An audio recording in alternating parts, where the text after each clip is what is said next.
Michael Jordan may be a very good, outstanding basketball player, but in no way does that make him a better person than anybody.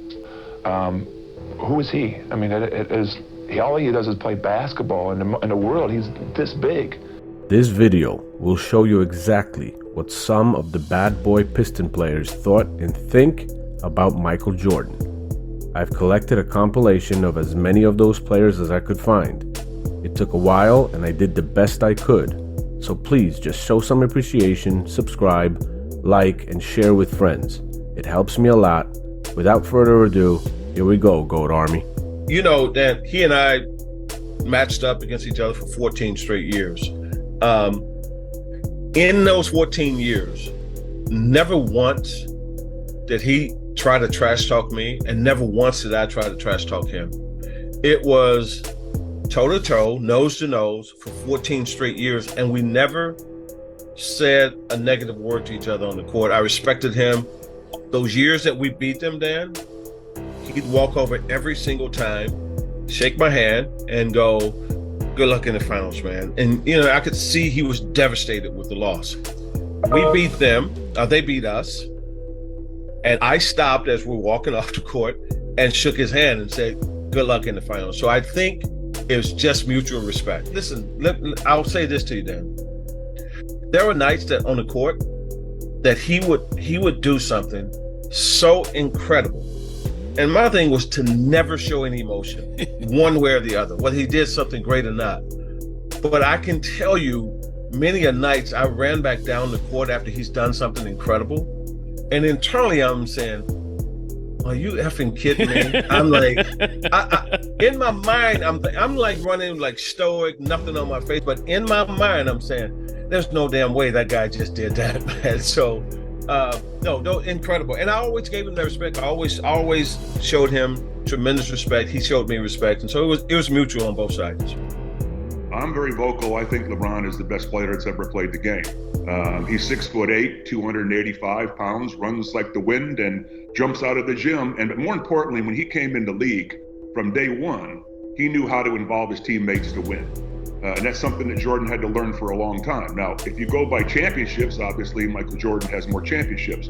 But I think LeBron in any generation would be doing what he's doing right now all these years. And I think at the end of the day, I firmly believe that he's the best basketball player in the history of the game.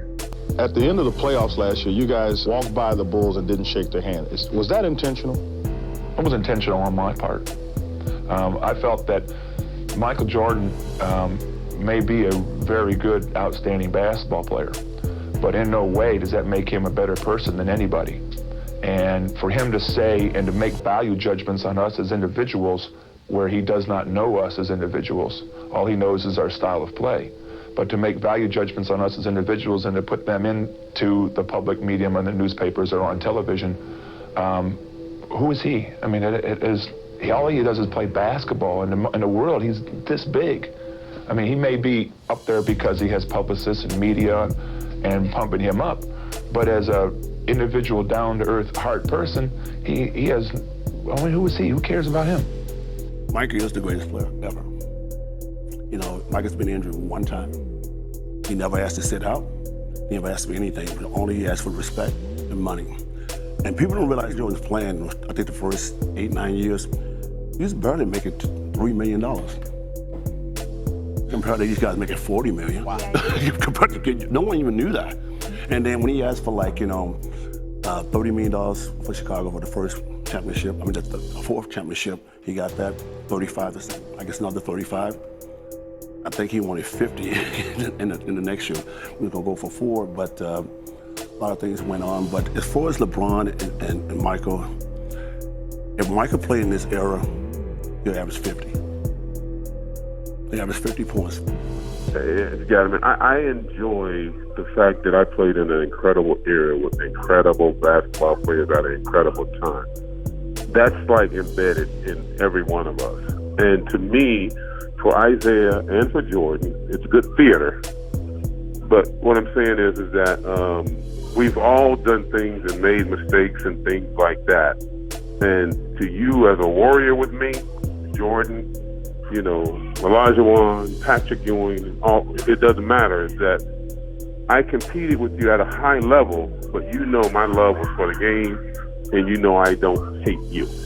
But we did some ugly things to each other, some real ugly things. So, you know, I think at this age, personally, it was a mistake. You know, I mean, I mean, I don't. Now, did you shake hands, Mark? I know some of the Pistons shook hands. No, I didn't shake hands going out the door. I shook hands as I knew we were getting ready to lose. Okay. You know, I was one of the last guys out there. You know, you kind of know what's getting ready to go on, and I didn't shake hands with all of them. I looked across the free throw line and say, "Hey, good luck in the next series." That's what I said. Right. Okay. So I hope they all heard it. That was for everybody. Right. You weren't one walking by their bench. That's the bottom line. Right. Yeah. I walking think I out by the was. bench. I don't know if okay. I did or not. I don't know, man. I think I could care less about that. Shake hands, no shake hands. You know me. You know my heart. You know what I do. I don't wish you no bad luck. You know, so to show the audience I got to shake your hand. You know I don't wish bad luck on you. You know me as a person. Yeah, you know me as a person. So let's not take this moment and overblow it. Let's take everything out of it, and then we can answer this question. Isaiah and Jordan, with no problem, never a problem. Who's on that team? Oh, Isaiah's on that team. Okay, well, that's the No discussion. question. You know what I'm saying? I mean, it's Right. like, I understood that, and I understand that the entire NBA has this political side, and sometimes it's, for good reasons, and, you have to do what you got to do.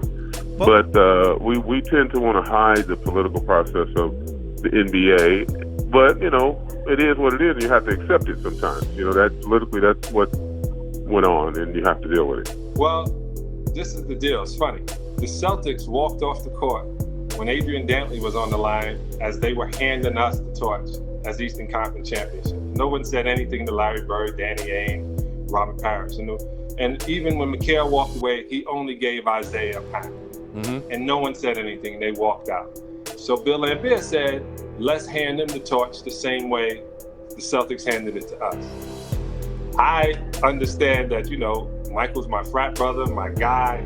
Horace and Scotty and I trade tickets. I was like, nah, Chuck, you need to put me back in the game because I don't think I want to be a part of what's happening. And in hindsight, it would have changed everything. I didn't want to walk up. Chuck Daly thought, yeah, Sal, you can't get any more points. Come on, let the guys play. And, I understood. I understood Bill. I still do understand where Bill was coming from. He keeps that. And as he always says, it's just business. Everybody else looked at it, took it personal, and they decided to come out and say things about us. But, we were essential to Michael Jordan becoming Michael Jordan. That's the way we need to look at it, right? We toughened him up. He got stronger because of us. Once you get through us, you can get through anything. No question. And that's how we handled it all. We played basketball the way basketball is played.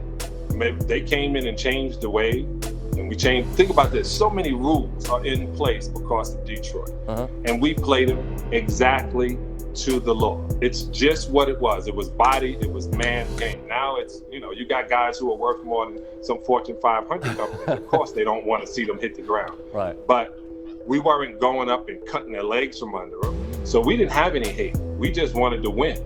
And that was our mentality. It's us against the world. People really buy into what the media puts up, right? When it was time to get me to come on, they asked MJ, he was like, yes. Okay. So Michael doesn't hate anybody. He knew what we were great at. We read an article as Pistons, we talked, and it said, I hated the Pistons then, and it travels to this day. It's because it was such a traumatic time of his life. But he doesn't really hate us as individuals. Mm-hmm. He hated the fact that we were a team that wasn't going to be moved easily. And we weren't a team that was so enamored. We knew he was great. I've been going on for years saying, yeah, he was the best in the 90s. I got to admit, he's the greatest ever. But I couldn't say that. I'm a Detroit Piston. I'm still wearing Bad Boys stuff. You know what I'm saying? So it was that mentality. But in the locker room, you're in the locker room. It was funny. I was talking to James Worthy, not the name drop on you, Scott, but I was talking the name of James Worthy, and he was like, can you believe skinny little Michael is Michael Jordan? And I was like, yeah, because I'd been around since 1982. And to see him become what everybody models themselves after. And gone years of saying, he was the best in the 90s, Dr. J, Oscar Robertson. I just had to admit it. You know, I'm not going to get to do this again. He was the greatest basketball player in the NBA history. And I don't know if anybody is going to even come close. Kobe, very close. LeBron, very close. Magic Johnson, Larry Bird, still my two guys that I have nightmares about. But there's nothing like MJ. Nothing. I was thinking about 2020 and, you know, the last dance, how everyone's eyes were glued to the TV every Sunday with the world shut down, COVID shut down and all that. What was that experience like for you? You know, he spent a good deal talking about the Pistons and getting over that hump. And just what was your reaction overall to what he said about the Pistons and Isaiah and just the whole thing? Man, I ain't watched that shit. 10 hours of my time. Come on, Greg. I know you saw segments. I swear, here's my right hand to God. I didn't watch that shit, and I didn't care. Oh man, during the pandemic, what were you doing Sunday night? Chilling? Watching. I got kids and shit. I'm sitting there watching movies and shit that I ain't seen in a long time. I ain't traveled, but I wasn't watching no Last Dance. I'm sorry, because the last time I remember when I was in the Pistons uniform, I whooped that ass. Ooh. The guy you fear the most at the end of the game, or even in the game, is Michael Jordan. He's among us as the best player who's ever played the game. When you're playing at that level, you come down to the last 30 seconds or the last minute of the game. If that guy can't make foul shots, then he's the weak link. He's the guy that you're fouling. He's the guy that you want to put on the line. The guy you fear the most at the end of the game, or even in the game, is Michael Jordan. Anywhere, anytime, publicly. Don't call me behind the scenes apologizing or asking your friends to apologize, right? You got on national television and you called me an asshole. And then you said you hated me. You said that on national television. Now, if you didn't mean it, get on national television say that and apologize for it. Now, if you meant it, let it ride as it is. I talk to you. It ain't a person in this United States of America that I'm not willing to sit down and have a conversation with and break bread with. Mm-hmm. But if you lying and throwing stones from behind the scenes, okay, that's you. Mm-hmm. But if you honest and you upright on your square, I'm willing to deal with you. Yeah, that makes sense. You know, so that's all I know. Mm-hmm. Now, where do we go from here? I mean, you told me something interesting. You have family that had stayed with him at one point. Absolutely. Hey, when Jordan first came to Chicago, first of all, we were fans of his, and to some extent, still fans of his. My family, his family, not only did they socialize, hang out, but as I said, you know, I had a little nephew that lived with him. And everybody's still cool, right? Ain't no hate for Jordan. Mm-hmm. We just want some realness, right? Just, you know, like I say, you got on national television. And ain't nobody nowhere has ever got on national television and called me an asshole and then publicly said you hate me. I ain't heard that from you. I ain't heard that from you. I ain't heard that from no NBA player. And so and by the way, all them years that you supposedly hated me, you voted for me to be the president of your union. Now, maybe you felt like that privately, and I didn't know.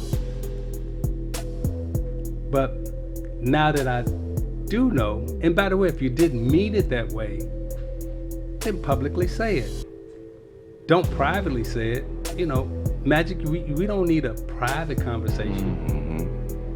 This man did this on national television, internationally. I have to answer this question, right? In every interview that I sit down and do. You asking me this question, right? So now I'm the one who's looking like, oh, why are you talking about Jordan? Why are you saying this? Right. When you to put that out there, and now you at home or on your golf course or doing whatever you do, and now I got to answer this BS question. So if you man enough, and